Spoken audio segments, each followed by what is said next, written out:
देश के जाने माने उद्योगपति रतन टाटा का ना रहना क्या होता है, आज उसकी कमी महसूस हो रही थी।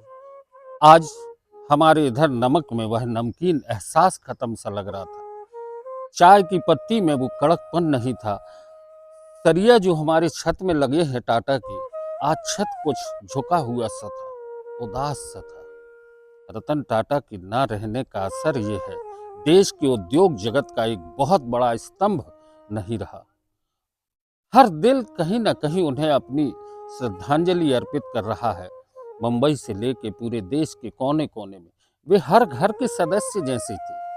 सभी घरों में कहीं ना कहीं टाटा के उत्पाद, कहीं ना कहीं उनके उपयोग की चीजों में, घरों की हर आवश्यकता में टाटा शामिल था। और टाटा का ना रहना, यानी कि रतन टाटा का ना रहना, पद्म विभूषण से सम्मानित रतन टाटा के ना रहने की इस घटना से हर कोई कहीं ना कहीं दुखी है।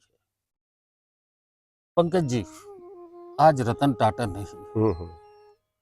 न जाने क्यों ऐसा लग रहा है कि जैसे नैनो भी उदास है। आपके पास नैनो है, जी।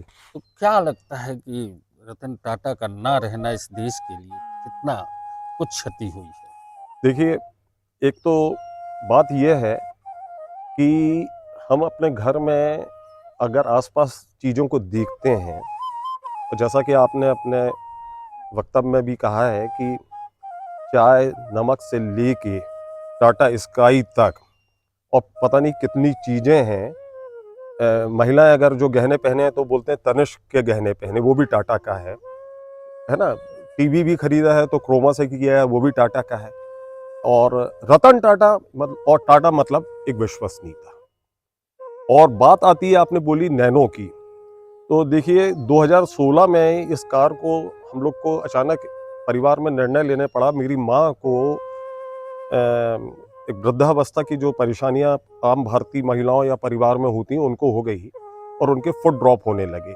उनकी कमर में जो हड्डी है गुड़िया, उनमें नसें उलझ गई। तो डॉक्टर्स ने सलाह दी कि इनकी रोज ये फिजियोथेरेपी कराई जाए फिजियोथेरेपी और कर। आप किसी फिजियोथेरेपी सेंटर में जाकर कराया जाए। तो हम लोग के सामने प्रश्न आया कि अब हम कौन सी गाड़ी लें। परिवार के पास एक गाड़ी थी, तो इसका एक तरह से सर्वे मेरे को जिम्मेदारी सौंपी गई। तो मैंने ये देखा कि सेना के जो रिटायर्ड ऑफिसर्स हैं वो अधिकतर नैनो चलाते थे, और सेना का जो अधिकारी रहता है वो कई चीज़ों में बहुत अनुशासित रहता है। तो मैंने उनसे पूछा कि आप नैनो चलाते तो इसमें क्या खासियत है। तो उन्होंने बोला आप चलाएंगे तो खुद इस चीज़ को महसूस कर लेंगे। और हमको एक ऐसी गाड़ी लेनी थी जो सस्ती, सुंदर, टिकाऊ हो। तो अंत में हमारी जो खोज खत्म हुई वो नैनो पर खत्म हुई, और 2016 में हमने इस नैनो को खरीदा। उसके पहले 16 के बाद 2017 में मैं हिमाचल प्रदेश गया, और जैसे ही हिमाचल प्रदेश में हमने प्रवेश किया तो मुझे वहां पर हर दूसरी गाड़ी नैनो के रूप में दिख रही थी। तो मुझे आश्चर्य हुआ कि इतनी ऊंची पहाड़ियों पर नैनो चल जाएगी। तो मैं जिस वाहन में था उसके ड्राइवर ने कहा कि आप अगले दिन देखना, आपको समझ में आ जाएगा। तो अगले दिन मैंने ये देखा कि जो तमाम एसयूवी गाड़ियां थी वो बर्फ में उनके चक्के घूम रहे थे, और नैनो उनमें से आराम से निकल जा रही यानी नैनो गाड़ी का जो सपना था थी।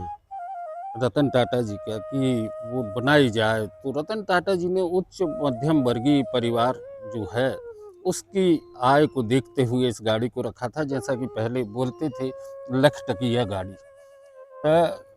रतन टाटा जी का ना रहना, जिस बारे में हम आपसे बात कर रहे हैं, रतन टाटा जी बहुत संवेदनशील व्यक्ति थे। और ये तो एक उनका बड़ा अच्छा एक हमने पढ़ा था, आर्टिकल था, जिसमें उन्होंने कहा था, मैं फैसले सही नहीं लेता हूँ, लेकिन जो फैसला लेता हूँ उसे सही करता हूँ।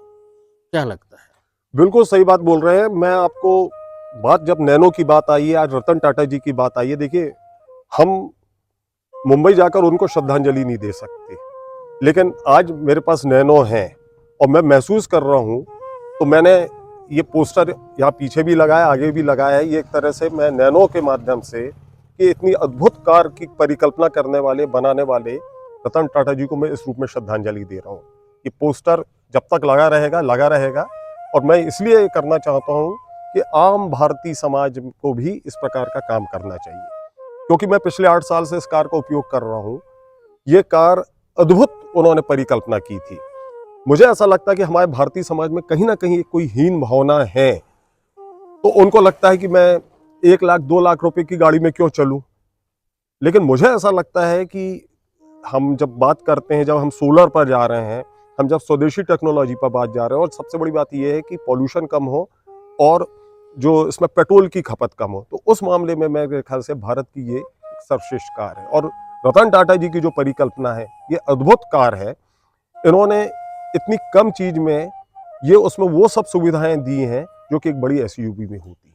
दोस्तों, मैं आपको बता दूं कि इस गाड़ी में एसी बहुत अच्छा है, इसकी बैठक बहुत अच्छी है, बहुत सारी सुविधाएं जो एक आम आदमी अपनी कार में चाहता है वो सब उपलब्ध हैं।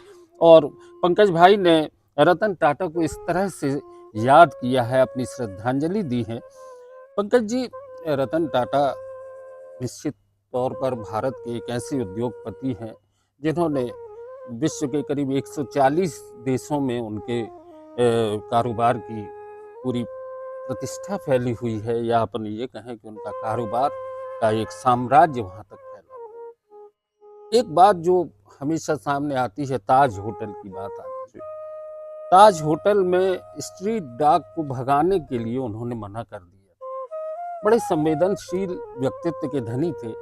इस बारे में आप कुछ हमारे दर्शकों को बताएं। देखिए, जब व्यक्ति संवेदनशील होता है तो वह प्रत्येक मामले में संवेदनशील होता है। जैसे मैंने बात की कि नैनो की परिकल्पना या उदाहरण उनके मन में इसलिए आई कि एक बार वो कार से जा रहे थे और एक परिवार टू व्हीलर से जा रहा था और जो भीगता हुआ जा रहा था।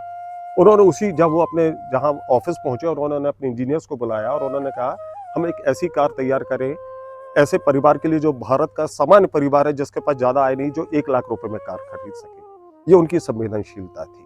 वो चाहते तो बड़ी गाड़ियां उन्होंने बनाई हैं, लेकिन उनके अंदर एक ये संवेदनशीलता थी कि उनको लगा कि आम भारतीय परिवार के साथ कैसा होना चाहिए। जब बात आपने स्ट्रीट डॉग की है, तो आज मैं पढ़ रहा था कि उनके जो सबसे करीबी शांतनु नायडू थे, तो जब वो अमेरिका गए तो उन्होंने जहां अपने लिए एक शर्ट खरीदी, उन्होंने जो उनके दो जो डॉगी थे, 2 पेट्स थे, उनके लिए उन्होंने 2 बॉल भी खरीदी। और जैसा हम जानते हैं, आज उनके बारे में इतनी चीजें आ रही हैं कि उनको जानवरों से विशेष प्यार था। आप ताज होटल की बात कर रहे हैं, तो ताज होटल में आप जब जाते हैं तो आपको जब वहां पर कबूतर देखते हैं,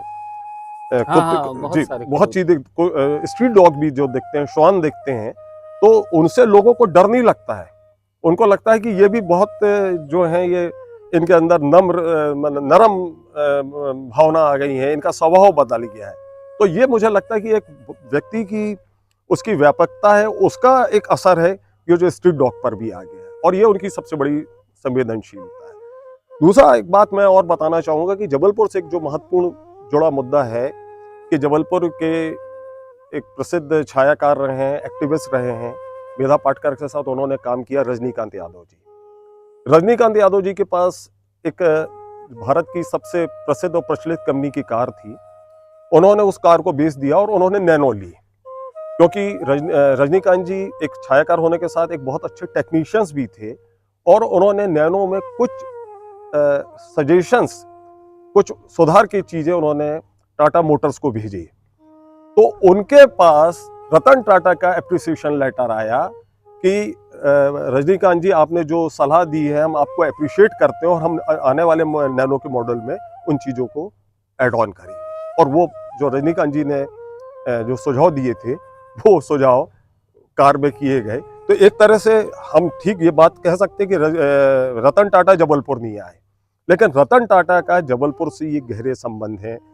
जितने भी लोग नैनो चला रहे हैं या टाटा का उपयोग कर रहे हैं, या रजनीकांत जैसे व्यक्ति हैं जिन्होंने नैनो के लिए अपना सजेशन दिया। और मैं आपको बताना चाहूँगा कि रजनीकांत जी डिंडोरी मंडला की पहाड़ियों में जाते थे, जब वो सोलर पैनल लगा रहे थे अकेले दम पर, तो पूरा सामान वो इसको मालवाहक, जैसे एक छोटा हाथी कहते हैं, उसको छोटे हाथी की तरह करते थे, और वो बड़ी बड़ी चढ़ाई चढ़ जाते थे और इससे नागपुर आना जाना करते थे। तो ये आप देखिए कि वो इसलिए कर पाए, और वो बहुत अप्रिशिएट करते थे। आपकी गाड़ी में भी पीछे कुछ बुक्स रखी हैं और भी सामान रखा रहता है, यानी आप पढ़ने का, साहित्य का सामान साथ में ही गाड़ी में लेके चलते? जी, देखिए क्या होता है, परिवार है, आजकल छोटे घर हैं, और जैसा कि आपके साथ भी होता है कि ये बोला जाता है कि भाई अब किताबों को हो गया तो इनको किसी को दे दे या रद्दी में बेच दें। तो मैं रद्दी में किताबें नहीं बेचता, तो मैंने बहुत सारी किताबें हैं अपने को इसकी डिक्की में इसलिए रख ली है कि जब भी मुझे पढ़ना होता है मैं किताबें पढ़ लेता हूँ। और किताबों की जब बात आई है तो मैं कुछ कहानियां भी लिखता हूँ। तो मैंने अभी मेरी हाल में एक कहानी प्रकाशित हुई, उसका नाम है बछिया। और वो बछिया कहानी मैंने सिर्फ नैनो कार पर ही पूरी केंद्रित करके लिखी है। कुछ व्यावसायिक या कमर्शियल एस्पेक्ट थे कि जिसमें मैं कहानी में कार का नाम नहीं दे सकता था, लेकिन जो भी व्यक्ति उस कहानी को पढ़ता है वो कहता है ये आपने नैनो की तारीफ में कहानी लिखी। और उसका मुद्दा ये है कि मैं एक बार, जैसे यह कार खड़ी यहाँ से जैसे ही निकला तो मुझे एक व्यक्ति ने बड़े व्यंग्यात्मक ढंग से कहा, अरे भैया ये बछिया तुम कहाँ से ले आए।